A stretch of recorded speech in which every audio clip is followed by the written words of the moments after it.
We see a lot of soils getting degraded. The process of cutting down trees, cutting down green fields to create lands for farms, that is taking away green spaces. So rather than that, we try to advise organizations and corporations and governments to focus more on brownfields, which is what I try to speak about.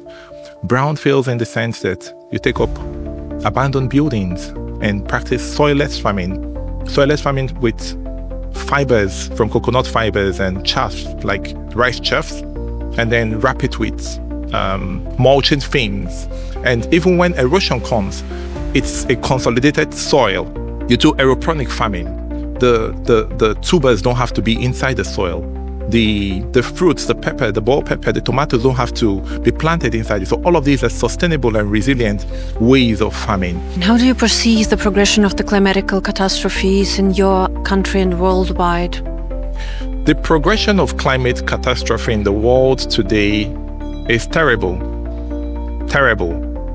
In the south of Africa, we have flooding like never before. And when the land is flooded, we know what happens to the crops. They all die. Most of the tubers go rotting. The soil gets eroded. Most of the surface superficial plants, gets eroded, gets washed off from the soil. In the north, we have drought. When that happens, the soil is choked, the soil is drought. Water can't leach. You see the stems and the plants dry and wither out. And how do you perceive the role of the international community in facing this challenge and in searching for the solutions?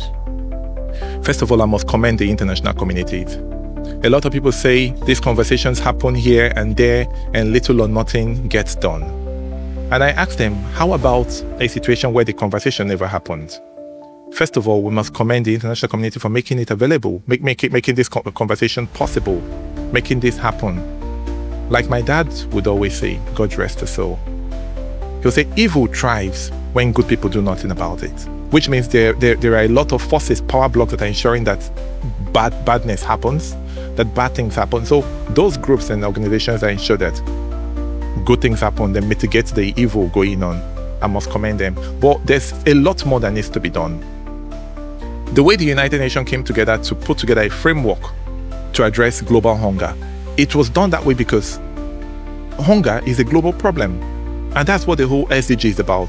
These are all problems that every country in the world is facing. Education, climate change, energy need, hunger, poverty. It's something that when you look at every community in the world, people are facing it. So the solution needs to be addressed holistically. Not a situation where you say, we've solved the problem for Germany. We've solved the problem for London. So the problem for Tanzania or India, that's your business. No, it's a global problem.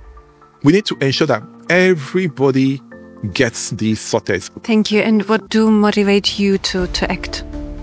Growing up, my dad always made us understand that we are solutions to the problems around us. When you look left and right, you see a lot of problems.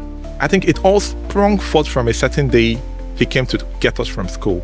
And on our way back, there was a certain overhead bridge, footbridge, in a very quiet part of the road where people didn't need it. And I asked him, Daddy, why do we have this overhead bridge here when nobody is using it? Whereas if you look down at the junction, it's always very busy. A lot of people running across the motorway. That is where it's needed. And he told me, a lot of the people that make these laws are not smarter than you. Obviously, that's a valid point. So, learn to fix the problems around you. And I wondered, how do I fix that? I pondered and wondered, and as I grew up, I got to realize that we need to step up to the occasion to ensure that we fix these problems that are concerning in our society. And that's exactly what I'm doing.